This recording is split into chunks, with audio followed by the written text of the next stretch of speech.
안녕하세요 여러분, 워킹맘 7년차 올리브 오은미입니다. 여러분, 제가 요새 남편이랑 아이들 경제교육 관련된 이야기들 정말 많이 나누는데요. 가만히 생각해보니까 작년에 동학개미운동이 불붙으면서 그 여파가 저희 부부에게도 미치는 거 아닌가 싶습니다. 저희 대화 패턴은 대충 이래요. 여보, 우리가 정말 열심히 돈을 모아서 아이들한테 목돈을 물려준다고 한들 아이들 관리할 수 있을까? 라던가, 아니면 아이들 스스로 돈을 좀 관리하고 키웠으면 좋겠는데 이게 딱 20살 된다고 생기는 능력은 아니잖아. 우리 지금부터 뭐라도 좀 해야 되지 않을까? 네, 대충 이런 이야기들을 나누는 건데요. 그러다 보니까 저희 집에 아이들 경제교육 관련된 책들이 이만큼 쌓여 있습니다. 그 책들 제가 하나하나 다 읽어보고 관련된 자료들 찾아보면서 내 아이 경제교육할 때 꼭 필요한 거, 꼭 넣어야 되는 3가지 핵심 포인트 한번 정리를 해봤습니다. 네, 오늘 이야기 우리 아이들 미래에 관련된 것이니만큼 특별히 전문가분들 모셨습니다. 네, 어린이 경제교육 현장에서 그리고 또 가정에서 누구보다 가까이서 그 경제교육 열기를 느끼고 계실 두 분인데요. 네. 요즘에 경제교육에 대한 관심이 굉장히 많아지신 것을 저희가 좀 실감하고 있는데요. 코로나 상황이라는 좀 특수성이 있기도 하지만 예전에 비해서 어떤 교육 프로그램을 오픈을 하면 굉장히 빠르게 마감이 되고 있습니다. 그러니까 예를 들면 올 초에 저희가 1000명 정도 규모의 유아 대상의 경제교육 프로그램을 오픈했는데 딱 3시간 만에 마감이 되더라고요. 그래서 요즘 부모님들이 아이들에게 무언가 돈에 대해서 그리고 경제에 대해서 가르치고자 하시는 욕구가 강하구나라는 것을 좀 느끼고 있습니다. 네, 그 성민미 대표님은 어떠실까요? 저는 이제 작년 2월에 책이 나왔는데 사실 그때는 그다지 큰 반응이 없었어요. 그런데 요즘 들어가지고 특히 올해 들어서 연락이 좀 많이 오는 편이에요. 강의 좀 해달라고. 네. 어제도 김포 쪽에 있는 어떤 도서관에 가가지고 강의를 하고 왔는데 그 강의 문을 열자마자 1시간 만에 정원이 다 했다고 하는 거예요. 네. 여태까지 뭐 그렇게 빠르게 마감이 된 적이 없었다. 정말 인기 있는 거 아니고는. 그래서 그 사서 선생님도 저한테 되게 요즘 경제교육에 대해서 인기가 많은 거를 알겠다라고 얘기를 해주시더라고요. 그러시구나. 네, 제가 서두에 우리 아이 경제교육에 꼭 필요한 3가지 핵심 포인트 짚어드리겠다고 말씀을 드리면서 네, 첫 번째 원칙 먼저 시작을 하려고 합니다. 네, 그 원칙 첫 번째. 돈이 돈을 벌어오는 구조를 이해하게 하라입니다. 그 예전에는 경제교육하면 무조건 아껴서 저축해라 이런 생각을 떠올리기 쉬웠는데 요새는 경제교육하면 뭔가 저축보다는 뭐 투자라던가 주식을 떠올리는 분들이 더 많으세요. 뭔가 확실히 분위기가 좀 달라진 것 같은데 이런 분위기 전환이 왜 생겼을까요? 저는 이제 저희 세대는 아마 제가 하는 이야기들을 공감하실 것 같은데 경제교육이라는 것이 필요하다라고 우리가 인식을 하기 시작한 게 사실 97년 IMF, 그러니까 그렇죠. 외환위기라고 이야기했던 그 시기였거든요. 그리고 나서 이제 조금 경제가 풀리는가 했는데 2008년 또 금융위기라는 것을 경험을 했죠. 그러다 보니까 내가 경제라는 것을 제대로 이해하지 못하면 그러니까 돈을 벌더라도 번 돈을 제대로 또 관리하기가 어렵다라는 것을 좀 다들 공감하고 계실 거예요. 그런데 작년에 코로나 상황 이후에는 조금 또 다른 상황들이 펼쳐졌습니다. 예를 들면 전 세계적으로 경제가 다 어려운데 거기에 저금리예요.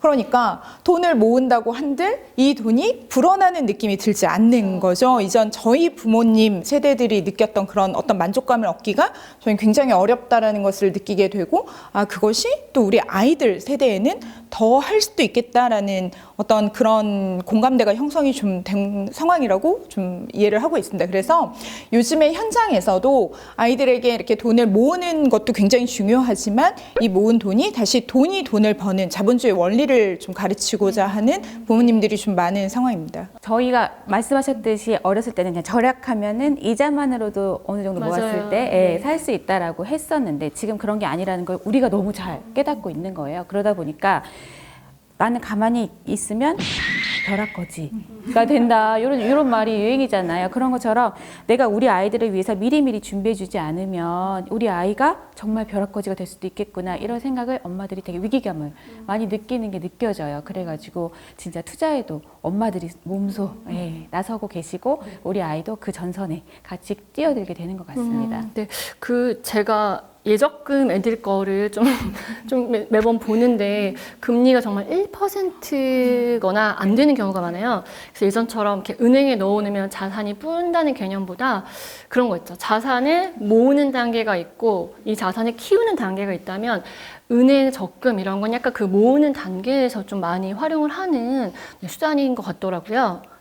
네, 근데 돈을 모으는 과정을 그렇다고 해서 무시할 수 없는 것은 이제 돈을 모아야 내가 이렇게 그 돈을 내가 스스로 가지고 있는 것보다는 은행이나 다른 금융회사를 통해서 돈을 그 금리와 상관없이 맡겨두어야 나의 소비를 좀 억제할 수 있는 효과가 있거든요. 그래서 자꾸 내 통장에 그냥 단순히 가지고 있는 것보다는 그래도 적금 상품이라든가 어떤 금융 상품을 이용을 해서 자산을 일정 규모를 만든 후에 그것을 가지고 투자로 연결을 하는 것이 필요하다라고 그렇게 현장에서는 이야기를 하고 있습니다. 네. 결국 우리가 초반에 이야기했던 것, 돈이 돈을 벌어오는 구조를 이해한다. 돈이 돈을 벌어온다는 거는 자본 소득을 이야기하는 걸 텐데 우리 아이들이랑 같이 이해하고 같이 뭔가 해볼 수 있을 만한 그 자본 소득 어떤 게 있을까요? 요즘 부모님들 세대는, 그러니까 저를 비롯한 저희는 경제 교육을 체계적으로 받은 세대가 아니다 아니죠. 보니까, 네. 그러니까 수학을 내가 배웠던 방식으로 우리 아이를 가르칠 수는 있지만 경제 교육은 좀 막연하고 이 돈 이야기를 어떻게 꺼낼까 좀 불편함을 느끼는 분들이 계신데, 막상 아이들을 만나 보면, 이제 아이들 교육 현장에서 보면 아이들의 꿈이 이렇게 좀 저 건물주예요 라고 말하시는 분들 굉장히 맞아요. 많거든요. 네. 그게 이제 반은 농담이고 약간 진심이 담겨 있다고 생각을 하는데, 아이들 건물주라는 개념을 이해하고 있고 어떤 건물을 이용해서 내가 수익을 얻을 수 있다는 걸 이해하고 있는 친구도 굉장히 많습니다. 그리고 생각보다 주식 투자라는 것이나 요즘에 비트코인이라는 것으로 대표된 어떤 블록체인 기술에 대해서 아이들이 유튜브라든가 다양한 미디어 수단을 통해서 접한 친구들이 많아요. 그래서 그러한 어떤 자본주의 이야기, 돈이 돈을 버는 것은 아이들에게 기피할 주제가 아니고, 아이들이 미디어를 통해서 접한 개념을 부모님들이 오히려 정확하게 개념을 짚어주어서 이제 아이들이 이해할 수 있도록 그런 기회를 만드는 것이 좀 필요합니다. 근데 주식이 좀 아이들한테 어렵지 않을까 싶은데 그 대표님은 직접 아이들이랑 주식 투자도 하고 계신다고 들었어요. 주식이라는 거를 처음부터 우리 막 어른들은 그냥 거의 투자의 수단으로 처음 접하게 됐잖아요. 그런데 아이들한테는 어떤 그런 투자의 수단이기는 하지만 그렇게 처음부터 막 돈을 벌어야 돼 이런 거라기보다는 정말 우리 일상 속에서 모든 것들이 다 어떤 회사가 만든 제품을 우리가 사용하고 있고, 그냥 아무 생각 없이 접했던 것들도 다 그걸 만드는 사람들이 있다라는 생산의 개념을 이해를 하게 하는 게 먼저인 것 같아가지고, 제 경우에는 이제 아이들이랑 항상 뭔가 틈을 노리고 있거든요.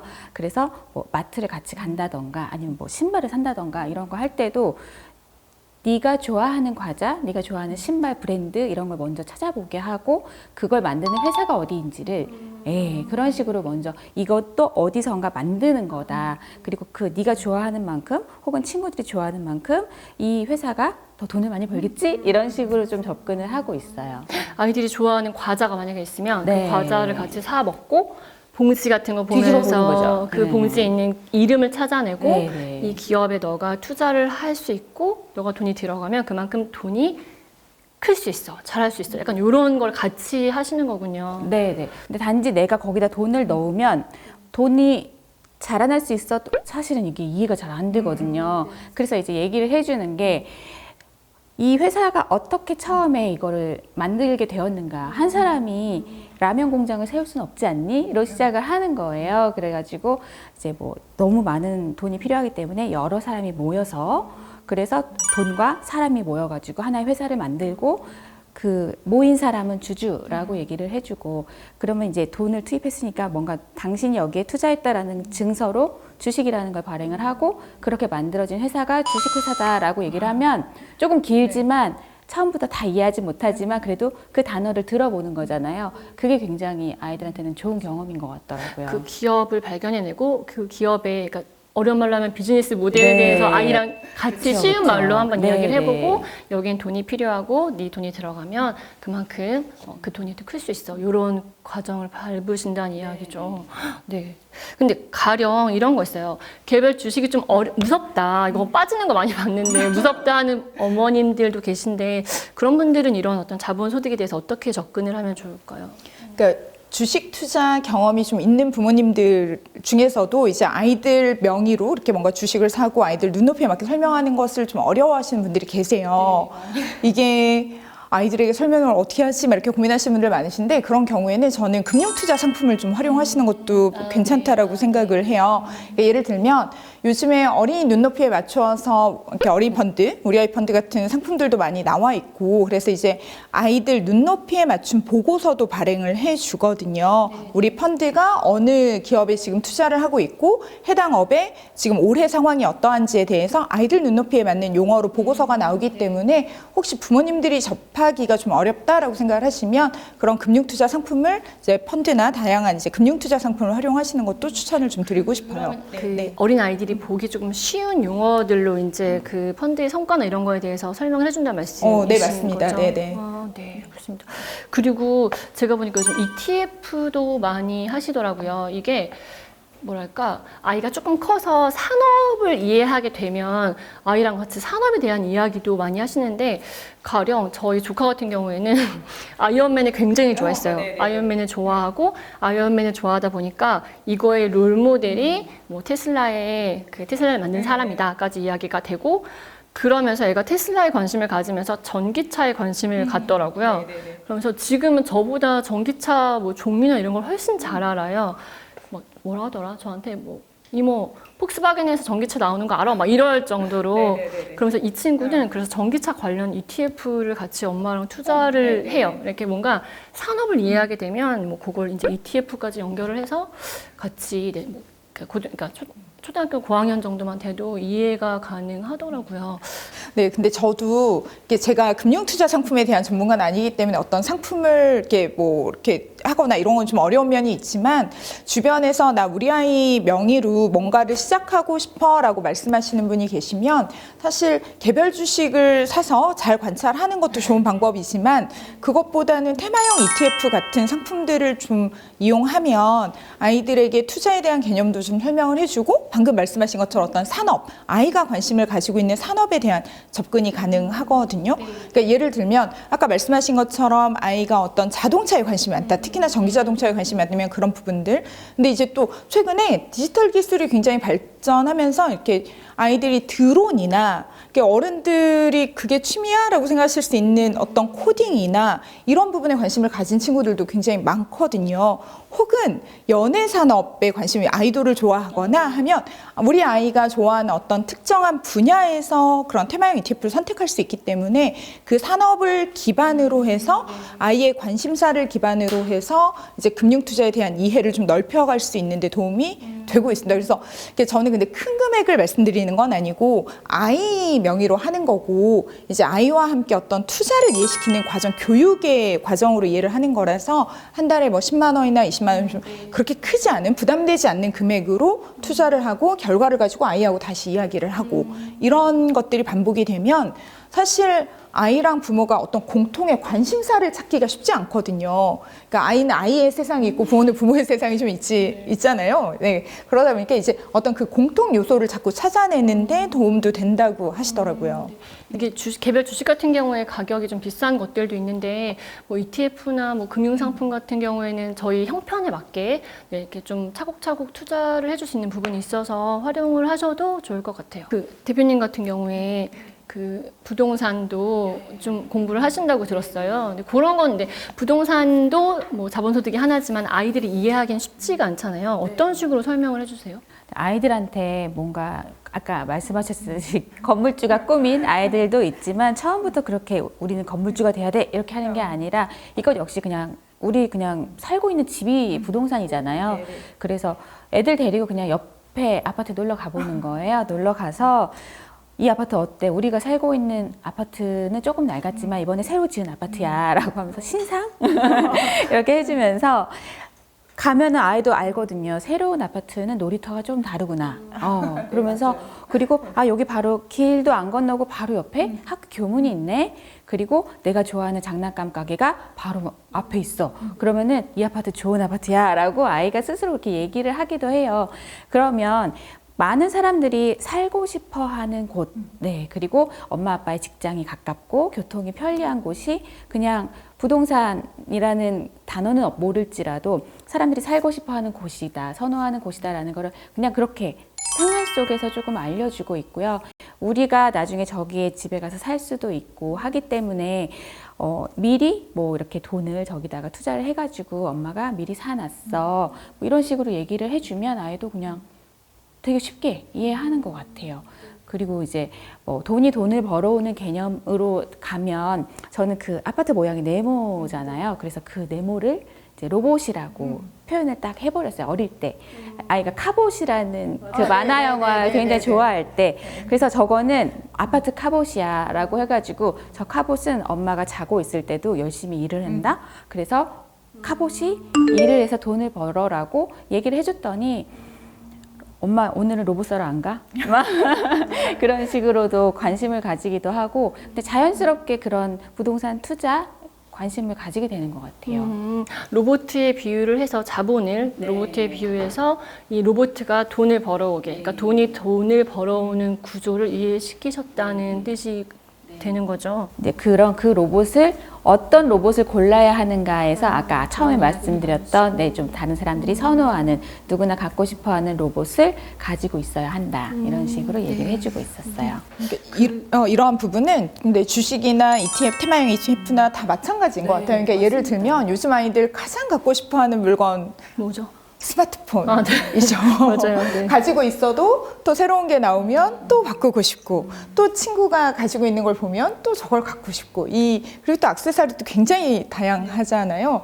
그러다 보니까 이제 저는 아이하고 이렇게 좀 이야기를 할 때 지금 국내에서 생산이 된 제품, 국내 우리나라의 회사, 대표하는 회사에서 만든 제품과 이제 미국이라든가 다른 나라에서 만든 제품 중에 어느 것이 더 요즘 인기가 많은지, 그러면 어느 것을 더 사람들이 선호하는지, 그러면 그러한 것을 왜 선호하는지 이제 이야기해보고, 그게 그 제품을 사는 것보다 오히려 그 회사의 주식을 사는 것이 1년 후나 2년 후에 너의 만족도가 높지 않을까라는 이야기를 좀 던지기도 합니다. 그러니까 주기적으로 휴대폰 이야기는 사실 나오거든요. 그럼 이제 그런 때마다 이게 내가 지금 구입한 휴대폰은 지금부터 감가상각이라는 것이 일어나지만, 그래서 점점점 나의 만족도는 최고점에서 최저점으로 떨어지지만, 지금 내가 만약 그 돈을 가지고 그 회사의 주식이나 혹은 그 산업에 투자를 한다라고 하면 그것은 지금은 만족도가, 너의 만족도는 굉장히 낮고 좀 슬플 수 있지만 1년 후, 2년 후의 가치는 좀 다를 수 있다.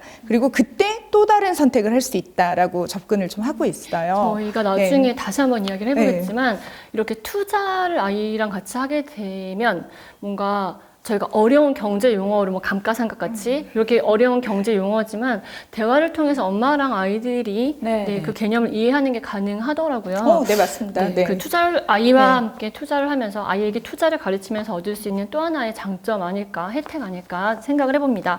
원칙 첫 번째, 돈을 버는 구조를 이해하게 하라. 이야기 한번 나눠봤는데요.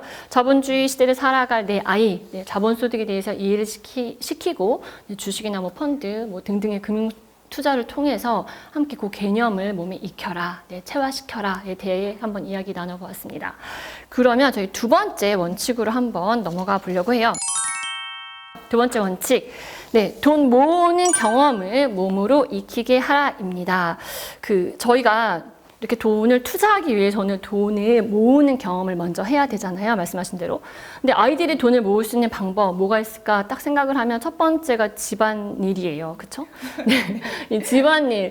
그 대표님 어떠세요? 집안일, 아이들에게 집안일을 시키시고 용돈 관리를 시키시는 사례들을 그 책에 자세하게 서술을 해주셨는데 소개를 좀 부탁드릴까 봐요. 진짜 아이들이 돈 벌 수 있는 건 집안일밖에 아직은 없잖아요. 아르바이트를 할 수 있는 나이가 아니기 때문에. 그래서 그냥 아이들이랑 항목을 정했어요.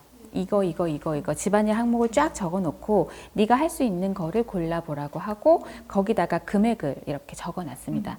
용돈 메뉴판이라는 그걸 만들어가지고 벽에다 딱 붙여놓고 뭐 설거지하기는 500원, 뭐 빨래개기는 얼마 이런 식으로 붙여놨더니 아이들이 할 때마다 내가 얼마를 벌고 있는지를 열심히 적는 거예요. 그런 식으로 해서 나의 노동이 돈으로 바뀌는 경험을 집에서 먼저 접하게 해주는 것과 시작이 아닐까 싶습니다. 근로소득의 개념이 좀 맞습니다. 엄밀히 말하면. 근데 제가 여기 헷갈리는 게 제가 아까 많은 책들을 읽어봤다고 말씀을 드렸잖아요. 그러다 보니까 어떤 분들께서는 애들한테 그냥 용돈을 주는 건 아니다. 왜냐면 그냥 용돈을 주면 이거는 뭐랄까 그냥 돈을 주는 거기 때문에 소득의 개념을, 그러니까 근로소득, 내가 번다는 개념을 뭐 이렇게 체화시키지 못한다라는 이야기를 하는데 또 다른 의견도 많더라고요. 그 이사님 맞아요. 어떠세요? 네. 그 예를 들면 저희가 왜 시중에 가면 학습 방법에 대한 책이 굉장히 다양하잖아요. 근데 정말 그게 한 코너를 차지할 만큼 굉장히 다양한데 사실 공부를 잘하는 방법은 아이마다 다른 것이거든요. 공부가 잘 되는 시간도 다르고 방식도 다르고 어떤 선생님께 배우는 걸 좋아하는 아이, 혼자 하는 걸 좋아하는 아이 다 다르잖아요. 아이 성향에 따라.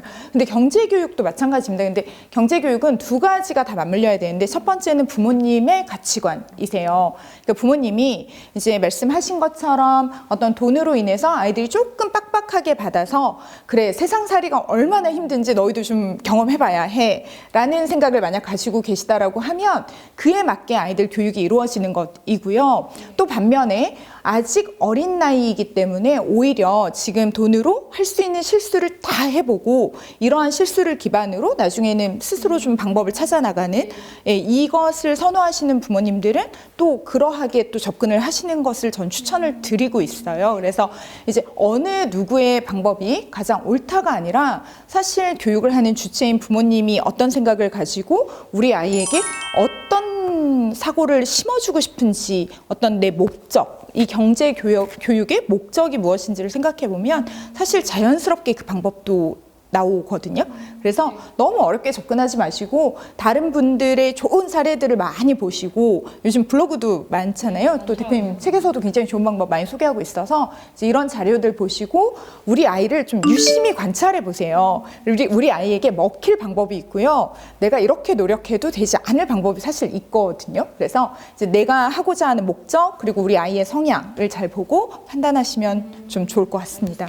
그리고 여러분 아이들이 돈을 벌 수 있는 방법 딱 떠올리면 첫 번째 말씀하신 대로 집안일이 있고 근로소득이죠. 그다음에 용돈이 있고 또 떠오르는 게 아이들이 스스로 돈 벌 수 있는 방법 뭔가 제가 많이 해본 건데 벼룩시장 같은 거 네네네. 있잖아요. 지금은 네. 코로나 상황으로 네. 어렵지만 이것도 엄밀히 말하면 일종의 사업 소득이 될 수 그럼요. 있잖아요. 네네네. 이렇게 크게 세 가지 정도 떠오르는데 그 대표님은 혹시 어떠세요? 요 세 가지 아이들이 집 밖에서 돈을 벌어오는 경험 어떻게 지도하셨는지 궁금해요. 네. 저 역시 이제 집안일로 시작을 해가지고 집안일 용돈을 너무 조금 주다 보니까 아이들한테 그러면 너가 더 벌 수 있는 방법을 찾아볼래? 라고 했더니 안 쓰는 장난감을 팔겠다라고 하더라고요. 그래가지고 이제 코로나 이전에는 벼룩시장에 진짜 나갔어요. 돗자리 펴고 앉아가지고 했는데 장사가 힘들다라는 걸 깨닫더라고요. 맞아요. 예. 네네. 그 시간 앉아 있는 거 참 힘들어해요. 네. 이것 좀 와서 사세요 하는 게 너무 힘들다는 네네네. 거를 알았어요. 아이가 그러면서 장사는 아무나 하는 게 아니구나. 그래서 이거 역시 사업도 힘든 거구나라는 걸 깨닫는 기회가 됐고요. 근데 그렇게 해가지고 또 돈을 조금이라도 벌잖아요. 벌면 엄청 뿌듯해하는 거예요. 맞아요. 네네. 그런 방법 되게 좋은 것 같습니다. 그리고 제가 그 대표님 책에서 되게 재밌게 본 건데 아이들한테 심부름 센터 같은 거를 이렇게 뭐 만들어 주셨더라고요. 그래서 아이들 스스로 뭔가 사업을 진짜 사업체를 꾸리고 뭐 아빠 심부름하면 500원, 뭐 엄마 심부름 뭐 어디 몇백 원 이런 식으로 돈을 모으는 경험하게 하는 것도 네, 굉장히 좋은 것 같아요.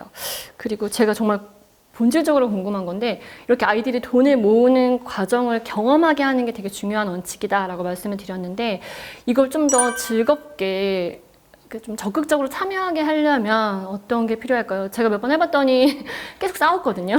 이게 잘 안 돼서 네, 어떤 방법 같은 게 있을까요? 일단은 부모님들이 저는 엄청 여유로운 마음으로 엄청 네네네 이게 내 뜻대로 이제 경험하신 두 분은 네네 이해하실 텐데 제가 어떤 판을 벌렸다고 해서 내가 이렇게 좋은 교육 기회를 마련했다고 해서 우리 아이가 갑자기 어제와 다른 또 다른 아이가 되는 것은 아니잖아요. 그러니까 부모가 마음의 준비가 되었다고 해서 아이도 마음의 준비가 되지 않거든요. 그렇기 때문에 접근을 하실 때 오늘 한번 내가 실패했다고 해서 우리 아이의 반응이 이루어지지 않았다라고 해서 이렇게 실망하지 마시고 같은 과정이 5번, 10번, 15번, 20번 반복될 때 아이도 그러한 시스템에 적응을 해 가는 것이거든요. 그러니까 대표님은 심부름센터 한 번에 성공하셨나요? 아니 사실은 심부름센터는 아이가 스스로 만든 거기는 해요. 네네. 그런데 계속 뭐랄까 오늘은 왜 의뢰가 안 들어오지 이러면서 기다리는 거예요. 엄마는 오늘은 너에게 심부름 시킬 게 없다. 그러니까 그런 어려움도 겪는 거고, 그 다음에 뭐 저희가 항상 엄마의 마음은 저 멀리 이미 가 있지만 아이는 잘 따라오는 그 속도가 엄마랑 느리잖아요, 엄마보다는. 그러다 보니까 그건 진짜 말씀하신 대로 기다려주고, 이게 쌓이고 쌓이면 어느 순간 아이의 마음에 쌓이겠지, 이런 거 믿음이 중요한 것 같아요. 네. 그리고 덧붙이자면 뭔가 아이들한테 계속 확인시켜주는 거 있잖아요. 네 돈이 이렇게 모이고 있어라고, 뭔가 돈이 액수가 커지거나 뭐 이런 것들을 같이 확인해주면 확실히 저희 아이들은 반응이 있더라고요. 네, 저희 이렇게 첫 번째랑 두 번째 원칙에 대해서 한번 이야기해봤어요. 그죠? 첫 번째, 아이들이 돈을 벌어오는 구조를 이해하게 해라. 그리고 두 번째, 아이들 스스로 돈이 모이는 과정을 경험하게 해라. 그리고 또 세 번째 원칙으로 들어갑니다. 제일 어려운 것 같아요, 저는. 네, 소비를 통제하고 돈의 흐름을 이해하게 하라인데, 네, 어렵습니다. 제가 책들을 보면서 정말 많이 고민을 해보고 좀 원칙을 빼내려고 했는데, 아이들한테 1차적으로 이해시켜야 되는 돈의 흐름은 아이 차원에서는 그거 같아요. 돈을 자기가 스스로 좀 모으고, 여기서 돈을 잘 쓰고, 이 남은 돈들을 키우는 단계, 이게 아이가 이해해야 되는 첫 번째 돈의 흐름인데, 이 돈을 쓰는 단계, 이게 너무 어렵더라고요. 저 같은 경우도 아이에게 계속 용돈은 줘왔는데, 네, 돈을 모으는 단계까지는 오케이. 근데 그 다음에 돈을 잘 쓰게 하는 단계에서 멈춘 적이 되게 많아요. 잘 쓰게 하는 거. 아이들 특히 어릴수록 통제가 어려운데, 네, 어떻게 지혜롭게 소비하는 방법, 네, 팁 좀 주실 수 있을까요? 대표님 책에서는 이제 아이들하고 마트를 갔을 때 아이들에게 그리고 또 이벤트성으로 문구센터를 가셔가지고 이제 10,000원의 행복을 진행하셨잖아요. 이제 이런 경험들도 아이들에게 굉장히 좋고요. 또 하나는 이제 매주 주말에 이제 장을 보러 가는 그런 과정을 즐거워하는 친구들도 있지만 사실 끌려가는 친구들도 있거든요. 이제 저희 아이는 좀 그런 경우였는데, 그래서 저희 아이가 좀 어릴 때에는 그러니까 2,000원. 그러니까 네가 그 시간을 참아내는 것, 우리 가족이 함께하는 과정이지만 너에게 좀 어려운 시간이니 그것을 참아내는 과정에 대한 보상으로 2,000원의 한도를 주고, 이 마트 안에서 지금 장을 보는 기간 내에 이것을 구해오면 그거를 추가하는 거고요. 그렇지 않으면 이 돈은 저축통장으로 넣어주겠다라고 얘기를 했어요. 근데 처음에는 한 1, 2년 동안은 굉장히 이렇게 이런 표현이 좀 그렇지만 악착같이 뭔가 하나를 찾아오더라고요. 그러니까 2,000원을 맞추기 위해서 900원하고 350원과 막 이렇게 이러한 것들을 조합을 해서 이거를 굉장히 노력하더라고요. 근데 이 과정에서 어떤 훈련이 되었냐면, 일단은 계산을 좀 빠르게 해요. 네, 그리고 돈 계산이 엄청 빨라졌어요, 이 훈련으로. 그리고 또 하나는 할인에 굉장히 민감해졌어요. 그러니까 본인이 물건을 오늘 저것을 사지 않아도 저것이 조만간 할인이 들어갈 수도 있다는 걸 알게 되면 억제하더라고요. 참더라고요. 그리고 나서 어느 순간부터는 이 돈을 내가 소비하는 것보다는 차라리 모으는 것이 나에게 더 유리하구나. 내가 2,000원씩 5번을 모으면 10,000원의 선택을 할 수 있는 것이 좀 더 나은 선택이구나라는 거를 스스로 깨달아 갔어요. 그러면서 이제 지금은 그 과정은 넘어섰기 때문에 이젠 너무 커버려서 그 과정을 넘어섰지만, 아이랑 어딘가를 갈 때 가족이니까 당연히 라기보다는 아이에게도 뭔가 좀 선택을 할 수 있는 기회들을 주시면, 그리고 저는 부모님의 조언은 가끔은 조언이 아니라고 생각이 들거든요. 네네. 그러니까 나에겐 좋은 마음이지만 아이에게 좋은 마음이 아닐 수 있기 때문에 아이가 무엇을 선택을 하건 좀 기다려주시고, 오히려 실수하는 것을 즐기셔도 좋을 것 같아요. 그게 되나요? 네. 그게 처음엔 좀 어려울 수 있는데 너무 귀엽잖아요, 사실 그러한 실수가. 그러니까 이 아이가 꼭 100점을 맞지 않아도 되는 거잖아요. 경제교육이라는 거는 우리 아이가 어떤 독립을 하는 시기까지 이루어지는 교육이고 굉장히 장기간인데, 오늘 한번 실수가 이게 성적표가 아니잖아요. 그렇기 때문에 이런 실수도 하는구나, 저런 실수도 하는구나 라는 것을 좀 지켜보시고 우리 아이를 어떤 방향으로 이끌지를 그 속에서 좀 찾으시면 좋을 것 같습니다. 소비를 시켜보라 말씀이시네요. 네, 맞습니다. 소비를 네, 네. 시켜보고 거기서 실수를 하고 스스로 깨닫게 해라. 소비자로 네, 만들어라. 근데 이건 조금 작은 금액의 이야기이고, 네네. 어떠신지 모르겠어요. 혹시 아이 게임 하나요? 하죠. 그쵸. 그럼 이제 게임팩이나 현질. 네. 현질을 원합니다. 그렇죠. 네, 회사에 있으면 전화도 오더라고요. 그럼요. 네, 회사에 있으면. 이미 긋고 나서 전화한 적도 네. 있어요. 네. 그래서 이제 이러한 부분들인데 이게 쉽지 않아요. 사실 아이는 지금 눈앞에 무언가를 해야 하고 이 게임에 참여함으로써 사실 내가 친구 관계가 유지가 되는 것이고 아이도 나름의 이유가 있거든요. 그래서 이제 아이들이 원하는 것이 좀 고가일 때, 그러니까 몇만 원 이상, 3만 원 이상이라거나 어떤 기준이 있을 때에는 아이에게 저는 같은 질문을 5번 정도 하거든요. 그러니까 아이가 지겨워해요. 사실 꼭 그렇게까지 해야 해? 라고 하기는 하지만 꼭 필요해? 그러면 진짜 미안하지만 3일만 딱 생각해보고 엄마 결정할게. 그러니까 그 돈이 없어서가 아니고 그 돈은 내가 지금도 지출을 할 수 있는 금액이지만 나는 이게 꼭 필요한지 잘 모르겠어서 네가 3일만 기다려볼래? 라고 이야기를 하거든요. 그래서 이제 3일 후에 다시 아이가 정말 같은 마음으로 원하면 그러면 어디가 가장 좋은 조건으로 내가 구매할 수 있는 곳인지 혹은 어떤 조건이 가장 나은지를 찾아오도록 하고 있어요. 열심히 찾아보라고. 그럼 이제 또 찾아와요. 나름 열심히. 그럼 이제 그렇게 해서 결제로 이어지는 경우도 있고 그렇지 않고 아이가 이거 봤더니 생각과 좀 달라. 그래서 이거 이번 안 해도 될 것 같아요. 라고 하면 또 그렇게 그냥 마무리되는 단계가 있어서 되게 네. 괜찮은 팁이네요. 시간을 조금 두고 네. 세 번 네. 자고도 필요하면 사줄게 정도로 네, 뭔가 네, 네. 생각하시는 시간을 네네네. 주는 거. 그리고 같은 질문을 조금 지겹지만 반복해서 정말 그러한지 한번 확인하시면 좋겠습니다. 저희 둘째가 소비 요정입니다. 네. 책에서 봤어요. 너무 소비 요정이 귀엽더라고요. 여전히 네. 엄마랑 이렇게 계속 끊임없이 엄마가 노력을 하지만 여전히 소비 요정이고요. 그런데 아까 말씀하셨듯이 3일 기다리라고 하잖아요. 그러면은 바뀌어요, 마음이. 네, 맞아요. 기다리면 진짜 좋은 바뀌어요. 방법인 네. 것 같아요. 그래서 뭐 어느 날은 요즘 이렇게 게임하는 일본산 게임기 막 가지고 싶다고 그러다가 막 꽂혀가지고 막 이게 얼마인지까지 알아왔는데 그 얘기를 했죠. 이거 네가 이게 몇십만 원인데 또 다른 선택이 있고, 그러니까 계속 선택하는 거를 계속 알려줘야 되는 것 같아요. 같은 금액으로 선택할 수 있는 거는 수많은 것이 있고, 그 중에 네가 하는 거는 지금은 너무 기분이 좋을 거지만 이게 결국은 낡으면 나중에 본전도 없어진다, 막 이런 식의 얘기를 해주면은 조금 기다리겠다고 하더라고요. 저희가 지금 원칙 3 이야기할 때 소비를 통제하고에 대한 이야기를 나눠봤고 돈의 흐름을 이해하게 하라라는 이야기가 후원부에 나왔는데 돈의 흐름을 이해하기 위해서 아까 말한 대로 돈을 모으고 쓰고 나머지를 투자하거나 저축하고 이 흐름을 이해하게 하기 위해서 용돈 기입장 쓰게 하시는 부모님들도 많아요. 근데 이게 생각처럼 안 되는 집도 많은데 어려워요. 네, 대표님 먼저 한번 네. 저희도 첫째는 굉장히 잘 쓰는데 그 소비 요정 둘째는 너무 그 쓰는 거 자체가 너무 귀찮대요. 맞아요. 네, 네, 그래가지고 첫째는 뭐 알아서 엄청 잘 써서 이제는 터치를 안 하고 둘째만 지금 좀 봐주고 있는데 그래서 저는 약간 인센티브를 걸었어요. 한 달 동안 이거를 꾸준히 쓰면 여기에 보너스를 얼마 주겠다. 그러니까는 아이는 매일매일 쓰는 게 너무 어렵기 때문에 그걸 참아내는 것 자체에 대한 보상을 조금 하니까 하기 싫어도 그 월말에 받을 그 보너스 때문에 또 쓰기도 하더라고요. 그러면 용돈 기입장을 아이가 쓰면 뭐 월말 정도에 같이 한번 이렇게 네, 보세요. 네, 네. 어디에 많이 쓰고 이런 식으로. 네, 보고 네가 안 사도 됐던 거에 대해 체크를 하라고 우리 엄마들 가계부랑 네, 똑같아요. 네, 네, 네. 그래서 X를 치라고 해요. 그러면은 풍선껌 이건 안 먹어도 됐을 것 같아. 뭐 X.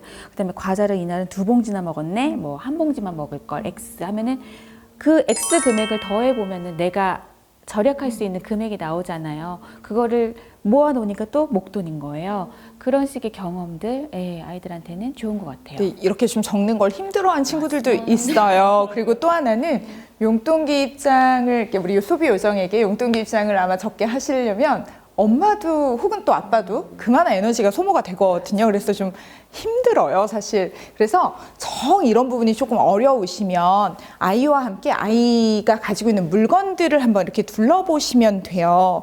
그러면 유난히 아이가 많이 산 물건이 있거든요. 있어도 또 사고 있어도 또 저희 사고. 집에 자동차가 이만큼 있어요. 그쵸. 남자아이들은 그런 것도 있고 카드도 카드, 포켓몬 카드. 네네네. 뭐가 하나가 지나갔나 싶으면 또 나오잖아요. 이렇게 저희 아이는 한때 또 어떤 아이돌을 좋아해가지고 아이돌의 굿즈를 이제 또 모으는데 한동안 엄청 열심히였거든요. 근데 이제 그게 시간이 지나고 나면 예쁜 쓰레기가 되잖아요. 그래서 이제 아이랑 함께 이제 쓰는 것이 좀 어렵다라고 하면 아이가 가지고 있는 물건 중에서 정말 내 생활에 필요한 것하고 그렇지 않은 것을 좀 구분해 보고 아이랑 요것을 사지 않았더라면 어떤 선택을 할 수 있었을까를 짚어주시는 것만으로도 아까 이제 용돈기 입장을 복습하는 그런 방법처럼 아이에게 어떤 가르침을 좀 전하실 수 있을 거예요.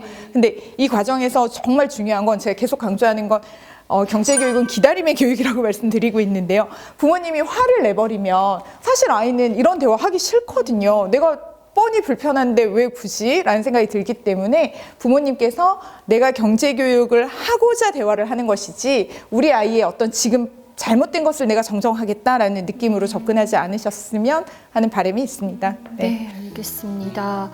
네, 저희 오늘 이렇게 전문가 분들 모시고 내 아이에게 부자 마인드를 심어줄 수 있는 3가지 원칙에 대해서 한번 이야기 나눠보았습니다. 첫 번째, 돈을 벌어오는 구조를 이해하게 하라. 자본주의 시대이니만큼.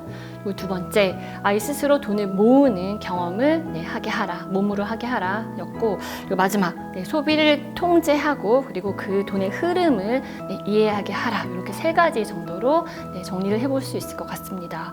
네, 오늘 이렇게 이야기 나눠보았는데요. 네, 2분 전문가 힘들게 모신 만큼 2부에서는 이 경제교육 과연 어떻게 먹히게 할 것인가 그 실전편 이야기 한번 나눠보도록 하겠습니다.